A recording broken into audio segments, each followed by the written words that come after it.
Hello, everyone, and welcome back. We're going to do something a little bit different tonight. I want you to think back to 1 year ago, almost exactly, to June of 2019, and the run up to the first Democratic presidential candidates debate. And there was a lot of excitement for it because there were so many candidates running and so many people in the race. And over the next few days, in these videos, we're going to go through something I wrote at the time and saved to my computer and would reach back for at a later date. And this is that later date was thoughts on the pairings and what the candidates had done up to that point. Some of it is quite humorous to look at now after the fact, and some of it I believe was spot on. Like, wow. So how I'm gonna do this is tonight I'm gonna give the general setup of what I wrote and a general overview of the whole thing. Tomorrow night I will cover the night one grouping from the first Democratic debate in June of 2019, and on Thursday I will give my night two dig into it. So, if you remember, the first Democratic debate of the season was held on June 26th and June 27th, 2019. It was broadcast across NBC, MSNBC, Telemundo, and was carried nationwide on radio by Westwood One, was carried on YouTube, was carried on Facebook, Twitter. I mean, this was an accessible debate. And they had 20 candidates that qualified. You had not one, which they called the Orange Group, and that was Cory Booker, Julian Castro, Bill de Blasio, John Delaney, Tulsi Gabbard, Jay Insel, Amy Klobuchar, Beto O'Rourke, Tim Ryan, and Elizabeth Warren. Night two was the Purple Group. I guess they're like Barney the Dinosaur. Barney the Purple Dinosaur.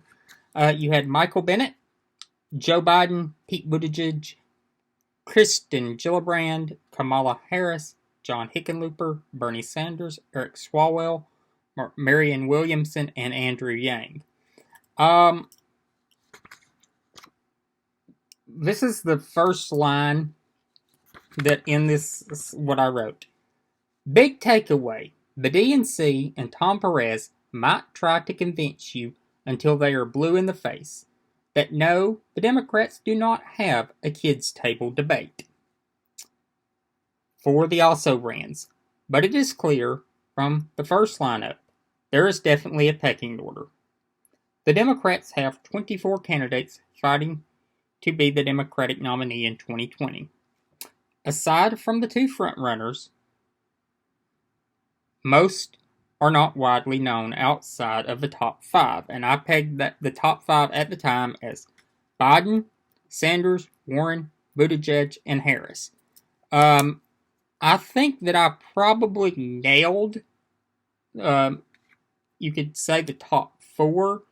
Definitely Harris was a disappointment. She would flame out. When I read what I wrote about Kamala Harris, you will see that I was very high on Kamala Harris's prospects at the time. The remaining 19 are virtual unknowns, even to some who follow politics closely. I am familiar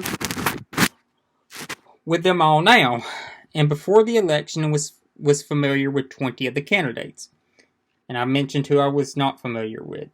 Yang, Williamson, and Buttigieg. But I do preface Buttigieg. I was vaguely familiar with the South Bend mayor, but not to the wide extent I have become. I will cover this in my candidate profile of him. So, a two-night national media event will be for the first chance for many to be exposed to these candidates. The debate will be broadcast on NBC affiliates across the country and MSNBC on cable and Telemundo, and live streamed online for free across an array of information sources and social media platforms.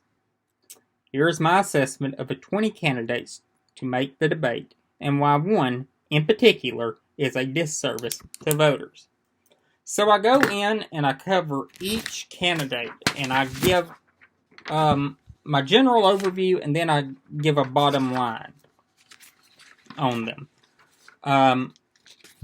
And this was no short little diatribe. No, this was a 12-page, 1.5 spaced, 4,260 word deep dive. This was after the corrections. I and the person I had look over this chopped off about 6 pages and a couple thousand words. And this was the end result. So you will see why it will take me 3 nights to cover. Some of the points that I made were very prescient, like Joe Biden being hit from all sides, Bernie Sanders, his comments about Fidel Castro becoming an issue, but the wildest one I have is this. At the time, I thought Kamala Harris was a frontrunner. I thought that Kamala Harris had a lot of positives in her favor. But Kamala Harris was a very disappointing candidate in the race. She flamed out early, and probably by this time was already flaming out, but was receiving a lot of positive media attention still at this time. As her campaign went on and her policies become more erratic and she became more grab-baggy, her weaknesses were exposed. I talk in it about Elizabeth Warren, who at the time was surging. I made observations. Is this just a momentary bump? Because there were times in the presidential race, if you remember back that far, where everybody seemed like they had a momentary bump where like, oh my God, they're on the ascent. They're firing like a rocket. Are they going to finally be the one to pass Joe Biden? And then they'd be brought back down to earth and Biden would sail on his way. I make points about Beto O'Rourke in here. I make points about that. At this point, I thought his campaign was very much on life support and needed some strong debate performances. I make about Julian Castro, his views on the border.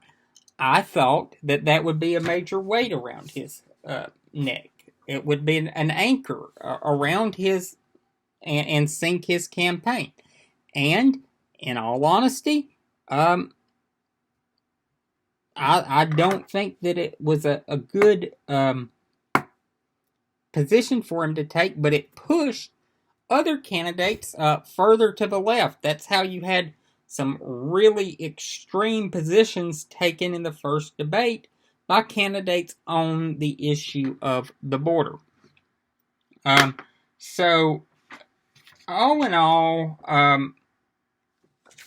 these we will get into this, as I said, over the next 3 nights. But I wanted to give you a little preview of what was coming.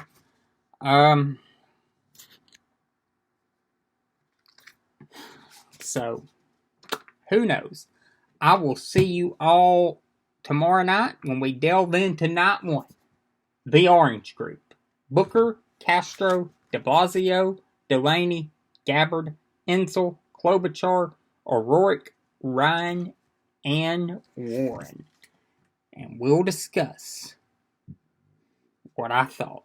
And of course, we now know and have the benefit of history to look out on the horizon and see what actually happened.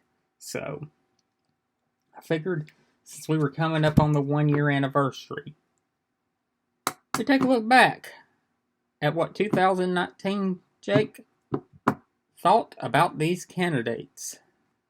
Of course, we now know who the nominee is. It's Joe Biden.